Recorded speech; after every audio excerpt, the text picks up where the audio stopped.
नमस्कार, मी श्वेता. रेसिपी आणि बरंच काही आपल्या मराठी यूट्यूब चॅनलवरती आपलं मनापासून स्वागत आहे. तर आज आपण फक्त 2 डाळीचा वापर करून कांदा लसूण विरहित सांडगे कसे करायचे ते पाहणार आहोत. तर या ठिकाणी मी अर्धा किलो हरभऱ्याची डाळ आणि अर्धा किलो मटकीची डाळ घेतलेली आहे. या दोन्ही डाळी एका जाड कॉटनच्या कपड्याने स्वच्छ पुसून घ्यायचे आहे, जेणेकरून याच्यावरची जी धूळ आहे तर ती निघून जाईल. आणि या दोन्ही डाळी आपल्याला गिरणीमधून दळून आणायच्या आहेत. तर या सांडग्याचं पीठ दळून आणताना आपल्याला जाडसर असं दळून आणायचं आहे. एकदम याची आपल्याला फाईन पावडर किंवा अगदी पिठाप्रमाणे दळून आणायचं नाही, म्हणजेच याचे सांडगे छान होतात. तर यामध्ये आपल्याला काही दळून आणल्यानंतर मसालेसुद्धा घालायचे आहेत. तर त्यामध्ये आपल्याला चवीनुसार मीठ घ्यायचं आहे. त्याचबरोबर मी इथे घेतलेली आहे अर्धी वाटी जिरे पावडर घेतलेली आहे, धने पावडर घेतलेली आहे. त्याचबरोबर लाल तिखट घ्यायचं आहे आणि एक जुडी कोथिंबीरीची पेंडी स्वच्छ धुवून निवडून मी बारीक चिरून घेतलेली आहे. तर हे सर्व मसाले तर घालायचे आहेत. शिवाय अजून आपल्याला काय घालायचे तर ते पाहूया. तर हे पहा, मी गिरणीतून असं जाडसर असं सांडग्याचं पीठ म्हटलं की ते गिरणीवाले देतातच.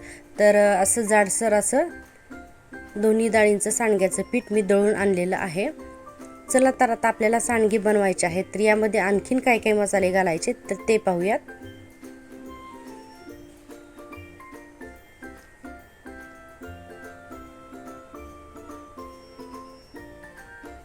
यामध्ये सुरुवातीला घालते मी जिरे पावडर,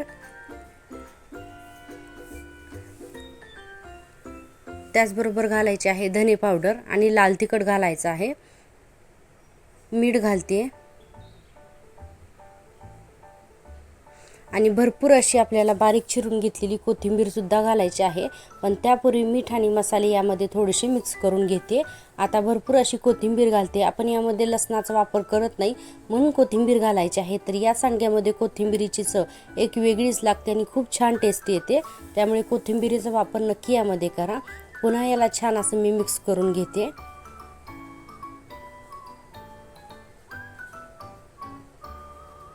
तुम्हाला जर काही सांडगे बनवण्याची पद्धत आवडत असेल तर तोपर्यंत चॅनलला लाईक करा, शेअर करा आणि सबस्क्राईब करा. तर आता आपल्याला याच्यामध्ये घालायचं आहे हिंग. हिंगामुळे एक खूप छान स्वाद येतो. तर या पद्धतीने तुम्ही सुद्धा सांडगे करून नक्की पहा. खूप अप्रतिम चवीला अतिशय टेस्टी होतात. हळद घालायची आहे. हळदीमुळे सुद्धा सांडग्यांना रंग छान येतो. तर आता आपले सर्व मसाले घालून झालेले आहेत. पीठ छान असं एकजीव मी मिक्स करून घेते, जेणेकरून सर्व मसाले, हळद, तिखट सर्व पिठाला एकसारखं लागलं जाईल. आणि मध्ये थोडासा गोल करून याच्यामध्ये मी पाणी घालते.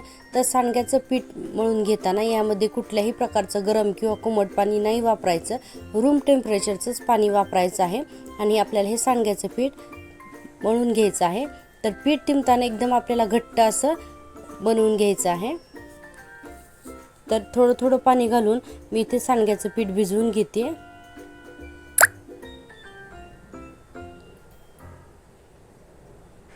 तर डाळी कितपत पाणी शोषून घेतात यावर सुद्धा अवलंबून आहे की पाणी किती कमी किंवा जास्त लागतं ते.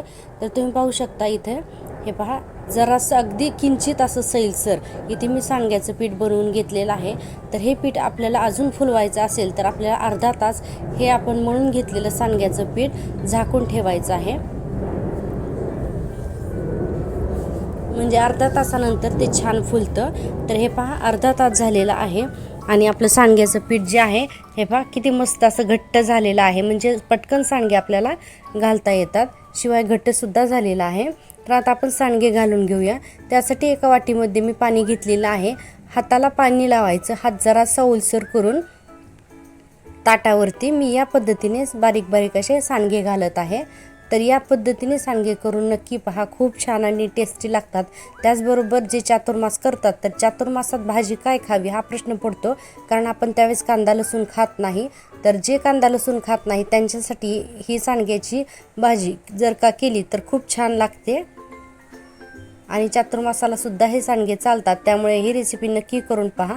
तरी ते घराच्या गच्चीवरती मी सर्व सांडगे घालून उन्हामध्ये वाळवायला ठेवलेले आहेत. साधारण 1 ते 2 दिवसामध्ये हे सांडगे छान असे मस्त वाळतात. तर सांडगे वाळल्यानंतर आपण पाहूयात.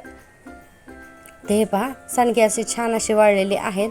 तरी याला अजून मी 2 ते 3 तासासाठी ऊन देणार आहे. तर ही सांडग्याची रेसिपी तुम्हाला कशी वाटली? फक्त 2 डाळीचा वापर करून मस्त असे आपले सांडगे बनवलेले आहेत, पण जेवढे छान दिसत आहेत त्यापेक्षाही अतिशय टेस्टी ही चव आहे सांडग्याची. त्याचबरोबर याची भाजी तर खूप छान होते. तुम्हाला जर काही रेसिपी आवडली असेल तर प्लीज चॅनलला लाईक, शेअर आणि सबस्क्राईब करा.